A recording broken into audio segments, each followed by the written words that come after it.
ጋዜጠኛ ሶፎንያስ በማህበራዊ ሚዲያ በተሰራጨው ከኢትዮጵያ ባህልና ሃይማኖት ያፈነገጠ ተግባር ከስራ ተሰናበተ። አሸም ሚዲያ ከጋዜጠኛ ሶፎንያስ ዋሲሁን ጋር የነበረውን የሥራ ውል አቋርጧል። አሸም ሚዲያ አክሲዮን ማህበር ጋዜጠኛ ሶፎንያስን ዋሲሁን ከስራ ማገዱን ዛሬ ህዳር 30 ቀን 2018 ዓ.ም በሰጠው መግለጫ አስታውቋል።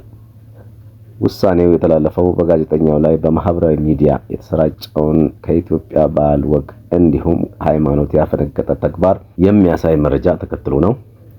ድርጅቱ ጋዜጠኛ ሶፎንያስ ዋሲሁን በኮንትራት ውል የዜና አቅራቢና የሶፊ ሾው የመዝናኛ ዝግጅት አዘጋጅና አቅራቢ እንደነበረ ገልጿል። ይሁን እንጂ ከህዳር 29 ቀን 2018 ዓ.ም ጀምሮ በተለያዩ ማህበራዊ ሚዲያ መድረኮች ላይ በድምጽ በጽሁፍና በተንቀሳቃሽ ምስል ጭምር የተደረገ መረጃ ሲዘዋወር መታየቱን አረጋግጧል።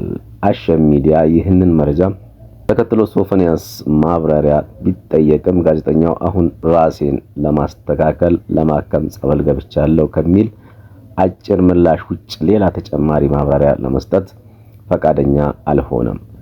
ድርጅቱ መግለጫው የኢትዮጵያን ባህል ወግ፣ የህብረተሰቡን እሴትና ሃይማኖት የማያከብር ኤዲቶሪያል መርህ እንደሚከተል አጽንኦት ሰጥቷል። በመሆኑም ጋዜጠኛ የተሰራጨበት ድርጊት የሚዲያውን ኤዲቶሪያል ሆነ የማህበረሰቡን እምነትና እሴት የሚጻረር በመሆኑ ድርጊቱን በጽኑ እንደሚያወግዝ እና ተቋሙን እንደማይወክል አስታውቋል። በመጨረሻም አሸም ሚዲያ ትሬዲንግ አክሲዮን ማህበር ጋዜጠኛ ሶፎንያስ ዋሲሁን በፈጸመው ከባድ የማህበረሰብ እሴትና ኤዲቶሪያል ጥሰት ምክንያት የነበረው የሥራ ውል ከዛሬ ህዳር 30 ቀን 2018 ዓ.ም ጀምሮ መቋረጡን አሳውቋል። መረጃውን ያገኘነው ከአሸም ሚዲያ ነው።